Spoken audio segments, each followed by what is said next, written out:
dans l'essence de tout ce que j'ai dit, au fond, ce silence-là, c'est un silence où il n'y a pas de communication. Et c'est ça le problème. Pas de communication.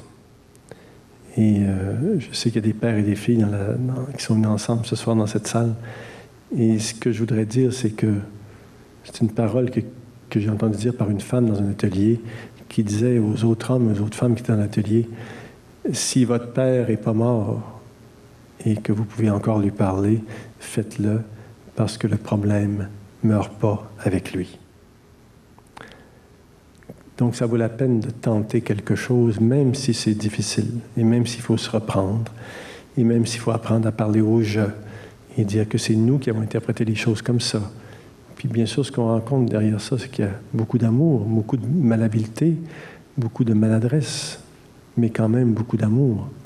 Et la même chose du côté des pères, hein, si on n'est pas obligé d'attendre qu'un enfant brise le silence, on peut briser le silence soi-même, aller vers l'enfant, même avec sa maladresse, sa pudeur, expliquer les malentendus et exprimer son amour.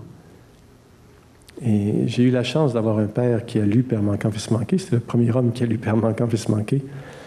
Et mon père m'a dit c'est vrai, je n'étais pas là quand tu étais jeune, mais ce que je regrette le plus, c'est de ne pas avoir vu grandir mes enfants. Et j'ai vu cet homme-là de 62 ans à l'époque, tranquillement commencer à parler à ses enfants et commencer à nous dire combien il nous aimait. Et c'était très beau de le voir avec toute sa pudeur, tenter de s'avancer dans un monde de sentiments, c'est-à-dire communiquer des sentiments alors qu'il ne l'avait jamais fait. C'était extrêmement touchant. Et je savais que mon père m'avait toujours aimé autant que ça, mais que c'était l'expression de ça qui était interdite au fond. C'est clair que le devoir ou la responsabilité psychologique qui incombe aux générations qui suivent, c'est de mettre des mots sur tout ça, c'est de se mettre à parler, c'est de briser le silence des pères. Nos papas, nos mamans n'avaient pas les ressources nécessaires pour les ateliers, les conférences, les séminaires, pour aller chercher ce qu'ils avaient besoin pour soutenir un effort de communication. Nous, on a assez de luxe dans notre société pour se permettre ça. Donc, ce serait bien de l'utiliser dans ce sens-là.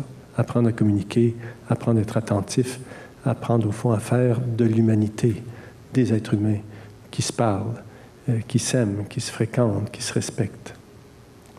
De terminer avec une parole de mon père, quand je lui ai envoyé le manuscrit de Père manquant, fils manqué,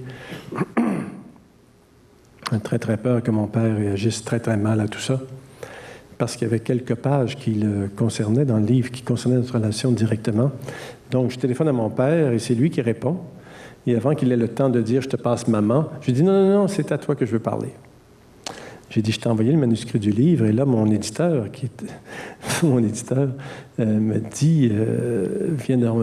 dit qu'on a seulement 4 jours maintenant pour remettre les épreuves et que je dois signer le bon à tirer. Et je lui ai dit « écoute, si tu veux que j'enlève les pages qui nous concernent, je peux le faire, il n'est pas trop tard. Et le livre peut se tenir sans ça. » Et là, mon père m'a dit quelque chose qui a complètement changé notre relation. Mon père m'a dit, tu sais, il dit, je suis un homme simple, je suis un homme rustre. J'ai jamais eu de mots pour mettre sur mes sentiments. Mais toi, tu es allé à l'école, tu as des mots pour mettre sur tes sentiments. Tu as écrit un livre. Et moi, je suis fier de ça.